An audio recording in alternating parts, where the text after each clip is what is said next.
یہ اسلام کو, اور اس نے بہت حد تک کیا بھی, ہماری رائے کے مطابق کام. وفاقی شرعی عدالت بنائی, مفتی تقی صاحب کو اس کا جج بنایا, حدود آرڈیننس سارے ضیاء الحق کے ہی بنائے ہوئے ہیں. اس کے دور میں جو جتنی ٹی وی اینکرز تھی سب کے سر پہ دوپٹہ ہوتا تھا. بہت سارے کام اس نے کیے اور بہت سارے کر سکتا تھا, مگر لوگوں نے اس کا ساتھ نہیں دیا. لیکن اس میں بھی رائے کا اختلاف ہو سکتا ہے, کوئی کہتا ہے امریکی ایجنٹ تھا, کوئی کہتا ہے کیا ہوا. ایسا نہ ہو جو تھوڑے بہت جن کے دلوں سے میں نہیں اترا, اب ان کے دلوں سے بھی اتر جاؤں کہ آپ تو ضیاء الحق کی حمایت کر رہے ہو. تو 2 منٹ لگتے ہیں دل سے اترنے میں. تو وہ نا پہ لگا کے آ گئی. اب وہ ہمارے خاندان کی بڑی خواتین, ہم ان سے یہ کہتے ہیں آپ ہمارے دل سے ہمیشہ کے لیے اتر گئی.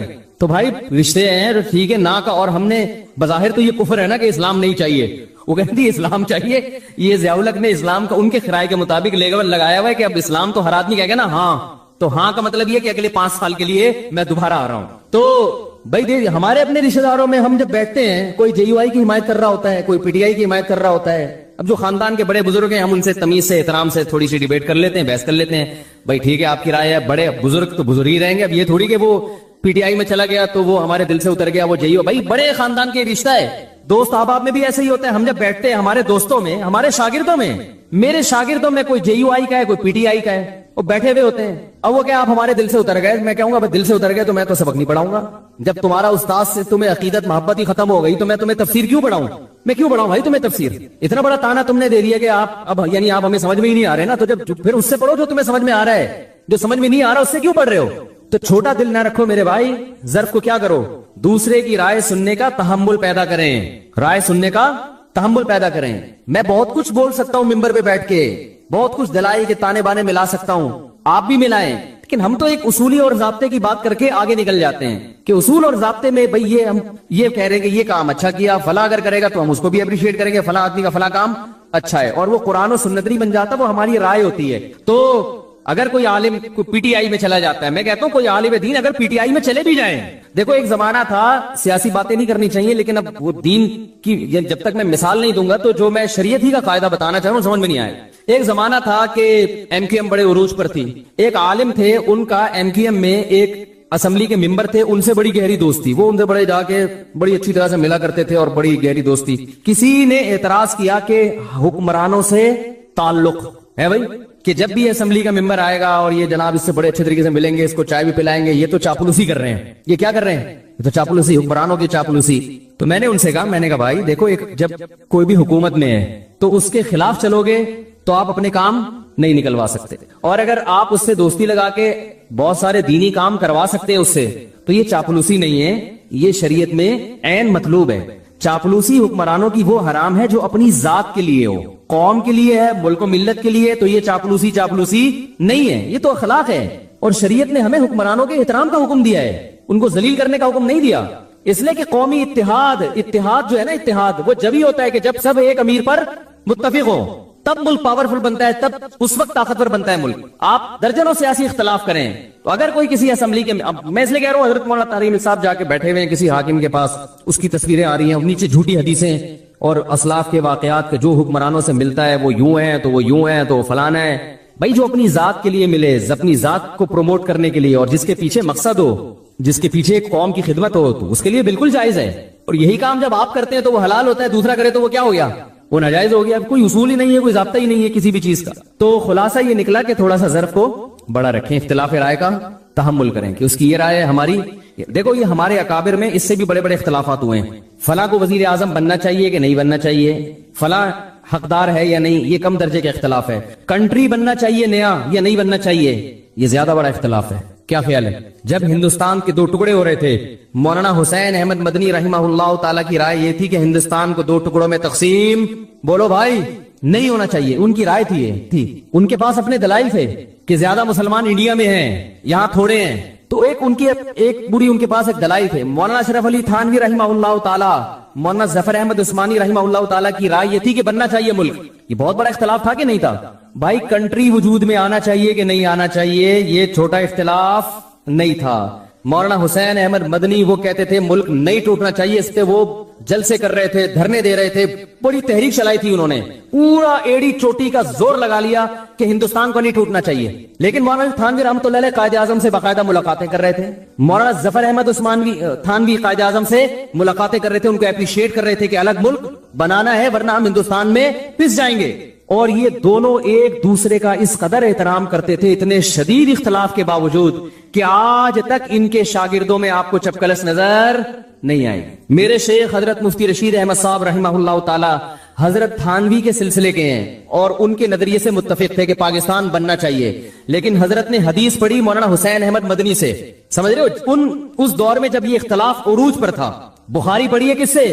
مولانا حسین مدنی سے. اتنے شدید اختلاف کے باوجود ہمارے حضرت فرماتے ہیں مجھے مولانا حسین احمد مدنی سے اتنی عقیدت تھی کہ میں درس میں ان کے قریب آ کے بیٹھا کرتا تھا اور جہاں موقع ملتا ان کے پاؤں کے تلووں پہ اپنا ہاتھ لگاتا. ایک عشق کی حد تک محبت تھی نا, اتنی محبت. کتنا بڑا اختلاف, اس لیے کہ انہوں نے اس اختلاف کو آپس کی نفرتوں کا ذریعہ نہیں بنایا, آپس کی نفرتوں کا ذریعہ نہیں بنایا.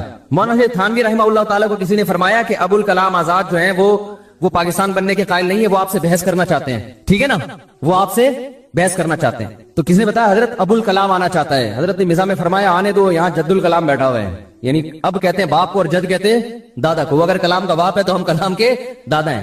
ان کی آپس میں بحث بھی ہوئی اور مباحثے بھی ہوئے بڑی محبت سے, بڑے سلیقے سے. اس کے باوجود اپنی رائے پر قائم. شیخ الحدیث مولانا زکریا رحمہ اللہ تعالیٰ کو کسی نے بتایا کہ آپ تو سرے سے سیاست میں حصہ ہی نہیں لیتے, ملکی حالات کہاں جا. تیسرا گروپ ایک یہ تھا جو دونوں طرف کہیں بھی نہیں تھا, وہ کہتے تھے ہم سیاست میں. بھائی مولانا تھانوی رحمہ اللہ کی, مولانا اشرف علی تھانوی کی رائے یہ تھی کہ پاکستان بننا چاہیے اور سیاست میں وہ پڑھے. انہوں نے اپنے شاگردوں کو بھیجا, قائد اعظم سے ملاقاتیں ہوئی, قائد اعظم کو دین کے قریب لانے میں بہت بڑا کردار ہے. یہاں تک کہ قائد اعظم پینٹ شرٹ پہنا کرتے تھے. مولانا اشرف تھانوی رحمہ اللہ کی محنت سے انہوں نے وہ شیروانی پر آ گئے. انہوں نے کہا یہ لباس جو ہے نا ہمارے ملک میں ماڈرن لوگوں کا سمجھا جاتا ہے, لوگ اس سے آپ کو اسلامی لیڈر نہیں سمجھیں گے, تو آپ اپنا لباس چینج کریں. قائد اعظم اس میں بھی ایگری ہو گئے. اور حکیم الامہ مولانا اشرف علی تھانوی قائد اعظم کی بہت, وہ کہتے تھے اس کے گیٹ اپ پہ نہ جاؤ. وہ کہتے تھے قائد اعظم ان کے گیٹ اپ پہ نہ جاؤ, یہ آدمی اندر سے مسلمان ہے. اور ملک لینے کے لیے جو پیچیدگیاں ہیں اور اس کے جو سائیڈ افیکٹ ہیں ان کو یہ ہم سے زیادہ سمجھتے ہیں. انہوں نے لا پڑھا ہوا ہے. سمجھ میں آ رہی ہے بات کہ نہیں آ رہی؟ وہ یہ زیادہ اچھا سمجھتے ہیں. اب اس میں کون صحیح تھا کون غلط تھا یہ بحث کرنے کا کوئی فائدہ نہیں ہے, اس لیے کہ جب پاکستان بن گیا تو مولانا حسین احمد مدنی نے سب سے پہلے پاکستان کی حمایت کی ہے. لوگوں نے کہا آپ تو مخالفت کر رہے تھے, تو انہوں نے کہا مسجد بننے سے پہلے اختلاف ہو سکتا ہے کہ مسجد بنے یا نہ بنے, بن گئی تو اس کا احترام لازم ہے. کیسی زبردست سوچ تھی, اڑے نہیں رہے گے نہیں بس نہیں غلط ہوا اب میں اس کی واٹ لگاؤں گا. انہوں نے کہا بھائی یہ تو اس وقت اختلاف تھا, اب جب بن ہی گیا ہے تو اب مسلمانوں کا ایک ملک بن گیا, اب اس کو طاقتور ہونا چاہیے, اس میں قانون سازی ہونی چاہیے اور اس کو اب سپورٹ کرنا چاہیے. تو بڑا ایک دلچسپ واقعہ میرے ذہن میں آیا تھا. میں عرض کر رہا تھا کہ قائد اعظم کو فل سپورٹ مل رہی تھی کہاں سے؟ مولانا شریف تھانوی رحمہ اللہ تعالیٰ کی طرف سے.